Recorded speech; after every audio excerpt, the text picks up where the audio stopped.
మనం చేసేటువంటి వృత్తి కానీ కర్మ కానీ పోనీ ఆధ్యాత్మికమైన కర్మ కానీ ఏదైనా సరే దాని నుంచి ఏమీ ఆశించకుండా ఆ పని చేయడమే దైవ సేవ. ఎందుకంటే ఆ పని స్వరూపంలో మనకి ఉన్నదంతా దైవ భాగమే. దైవం అంటూ ఎక్కడ ప్రత్యేకంగా లేడు, ఎవరూ చెప్పిన వాళ్ళు. దైవం కైలాసంలో ఉండడు, దైవం వైకుంఠంలో ఉండడు. దైవం ఇప్పుడు మనం ఉన్న ఆవరణ అంతా ఉన్నాడు. ఈ ఆవరణ అంతా దైవ స్వరూపమే. కాబట్టి ఇక్కడ జరుగుతున్నదంతా దైవ సేవే.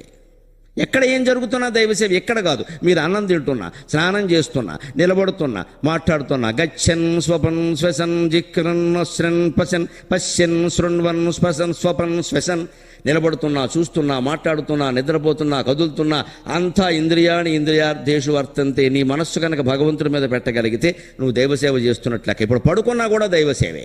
పడుకున్న నామస్మరణ చేయాలి, పనికిమాలిన ఆలోచనలు చేయొద్దు. పడుకోగానే ఐఫోన్ తీయొద్దు, అందులో అదేమిటి వాట్సాప్లు చూడొద్దు, మళ్ళీ రెస్పాండ్ అవ్వడం, బొట్టన వేలు పైకి చిటికిన వేలు కిందకి, ఈ దరిద్రం ఉంటేనే అది నరకసేవ.